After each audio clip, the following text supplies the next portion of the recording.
Well, here we are, kids. We are at another rendition of At Home Art with Mr. Smith, and I wanted you to see some of the stuff that I found to make our art. I've got some things that are round and some things that are going to help make straight lines. I bet you know what this is called. Yep, ruler.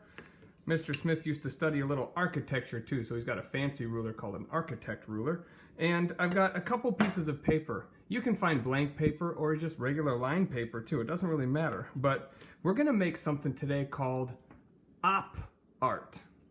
Op art, or optical illusion art. And it's going to be a really simple version of it. But before we make our simple op art, I want to give you a couple examples of what op art actually looks like. It's some pretty cool stuff. Have fun.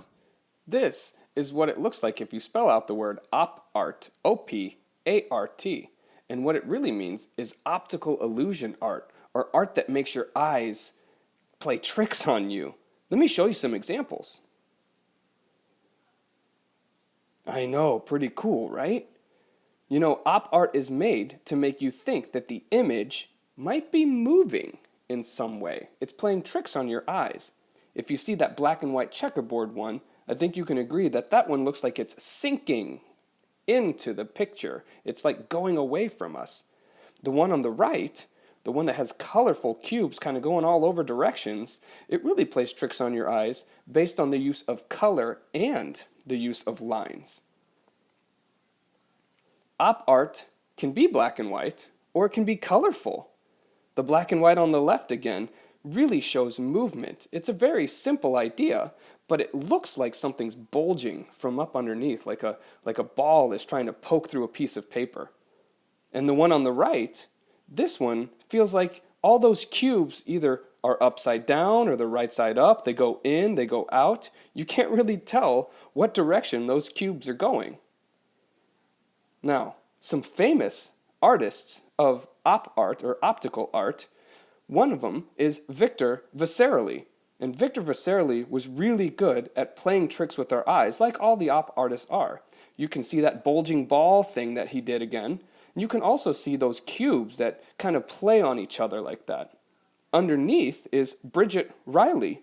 Bridget Riley was very famous not only for her black and white prints that you can see on the left, where it looks like those little triangles. You just barely move the triangle just a little bit and repeat it over and over again, and it looks like those things are moving, like in a wave.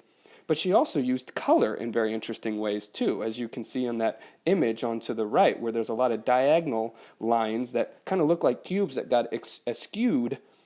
Jesus Raphael on the very right, he was a master of using big, long lines that kind of crossed each other very slightly. And when you cross lines very slightly, it can look like they vibrate.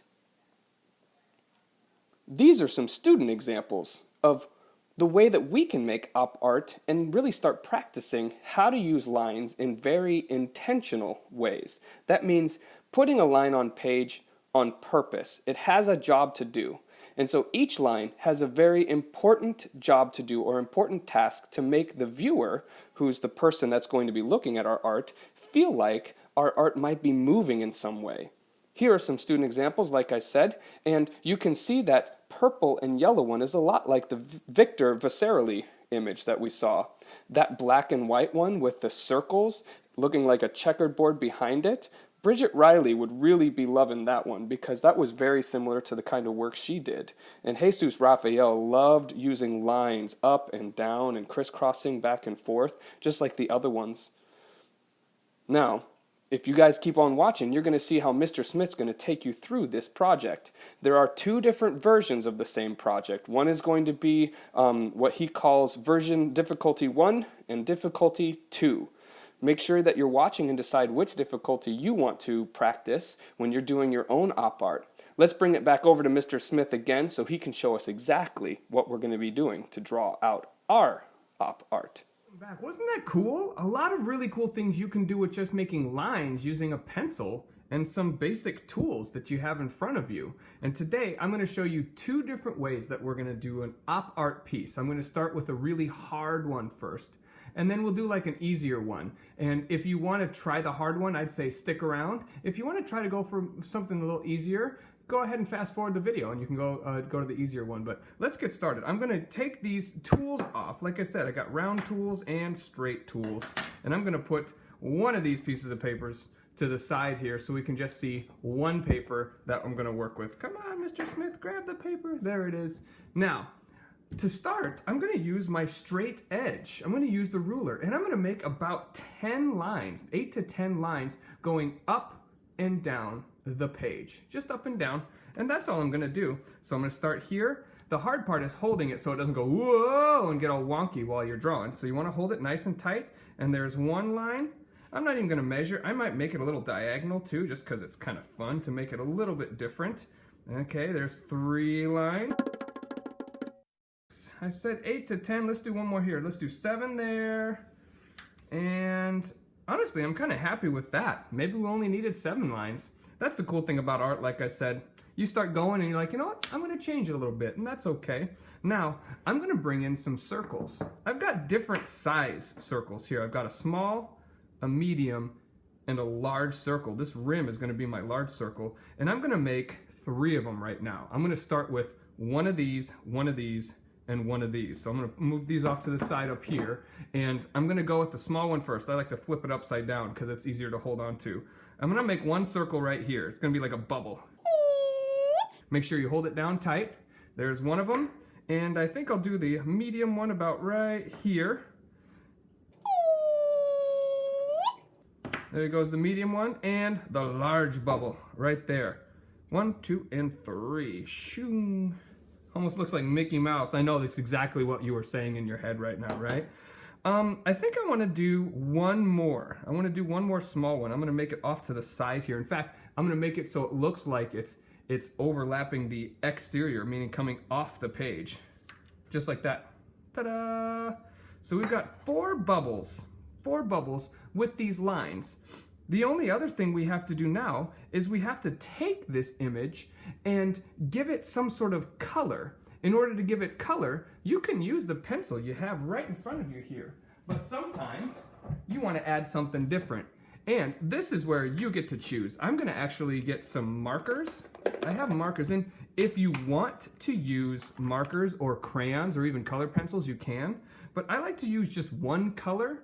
You might choose lots of different colors for your op art, or your art that's an optical illusion, makes it look like it kind of moves or is kind of different shapes and keeps your eye interested. So I'm going to use red because I really like red. Red's a good color that stands out. Sometimes I don't check my markers before I start going. So here we go. Let's see if this red is still going to work. Oh yeah. I like to outline the line first and then color it in. Whoa. Is that done? I don't think so either. I see what I call a peeky outie. And a peeky outie is when you can see the white paper underneath where it should have the color. I've got to keep going. Ta-da! So much better. Looks really, really nice when it's completely colored in. Your job is to make sure you color it in all the way. No peeky outies. I'm going to keep going, and I'm going to color in every other space now. So since I colored this red, this will not be red. However, this whole space is going to be red next. So here I go. Oh. Uh-oh. Do we see any peeky outies here? This looks pretty good. There it is. A peeky outie. You've got to color in all your spots, kiddos. I'm sure that made many of you go, oh, thank goodness he colored that spot in. I'm going to keep going, and I'm always going to remember to do every other space. So I'm going to have to skip this one, and I'm going to color this one red next. I'm going to just keep fast forward until the whole thing's done now. See if we can make this thing look really cool, like an optical illusion.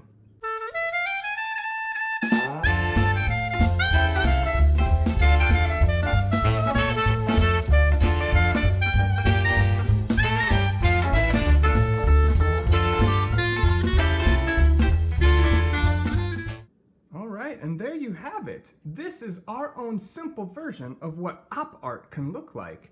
My favorite part about it is the opposites, using every other space to color in.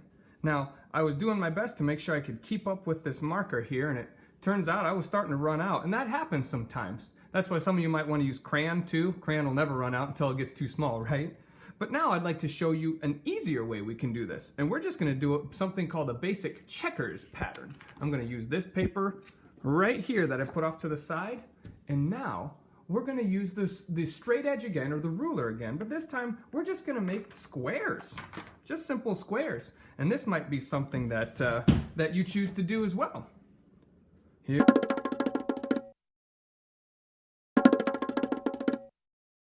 Look at that. Well, that's an interesting, like, cartoony little checkers board. The only thing missing now is just being able to color it in, making sure that every other space is colored in. Let's see if we can use blue this time. I really like blue a lot. Hopefully this blue is going to work for us. Now, because this is a checkers board and this is going to be a little bit more just for ease and for fun, I'm going to switch the colors up. Every other square. So, do I color here? Nope. Nope. Nope. Can I color here? Yeah!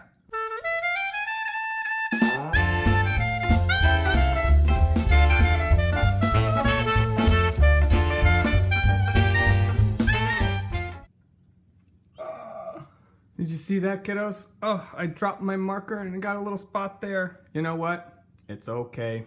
We keep going.